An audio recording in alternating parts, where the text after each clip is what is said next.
दोस्तों, दुनिया में एक बादशाह ऐसा भी गुजरा है जिसने जमीन के तमाम बादशाहों को अपना फरमाबरदार बनाया और दुनिया में एक ऐसी जन्नत बनाई जिसमें वो आखिर दाखिल ना हो सका।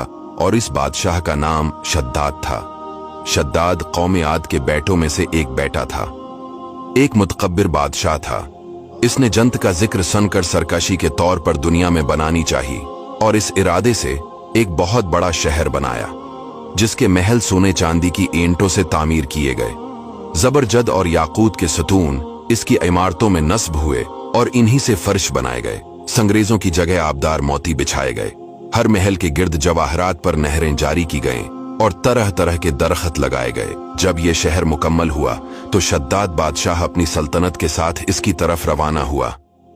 अभी ये लोग इस शहर से एक मंजिल यानी 18 मील फासला की दूरी पर ही थे कि आसमान से एक होलनाक आवाज आई जिससे ये सब हलाक हो गए। हजरत अमीर माविया रदियल्लाहु ताला अन्हु के अहद में हजरत अब्दुल्ला रदियल्लाहु ताला अन्हु सहराए अदन में अपना गमशदा ओंठ तलाश करते हुए इस शहर में पहुंचे। इसकी तमाम जीनत देखी और कोई रहने वाला बसने वाला ना पाया।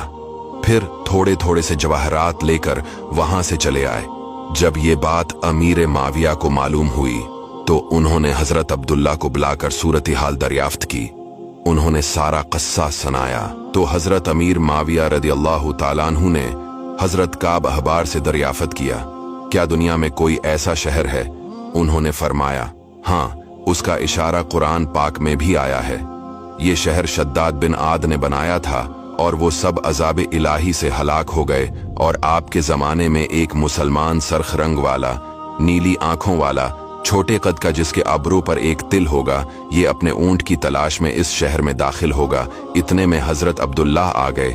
फिर हजरत अब्दुल्लाह बिन कलाबा रदियल्लाहु ताला अन्हु को देखकर इरशाद फरमाया, बाखुदा वो शख्स जो शद्दाद की जन्नत को बनाई हुई देखेगा वो यही है। दोस्तों, शद्दाद और कौम आद के दूसरे अफराद सब अपनी सरकशी और तकब्बुर की वजह से खुदा के मबूज ठहरे। और जब इन लोगों का जुल्म उद्वान इस दर्जा बढ़ गया कि जमीन का जर्रा जर्रा इनके गुनाहों और बेदामालियों से बलबला उठा, तो खुदाए कहार और जब्बार के अजाबों ने इन सब सरकशों और जालिमों को तबाह बर्बाद कर दिया। लिहाजा इनके कौमों के अरुजो जवाल और इन लोगों के अजाब इलाही से पामाल होने की दास्तानों से इबरत और नसीहत हासिल करनी चाहिए। दोस्तों, वीडियो को सवाब की नीयत से शेयर जरूर कीजिएगा।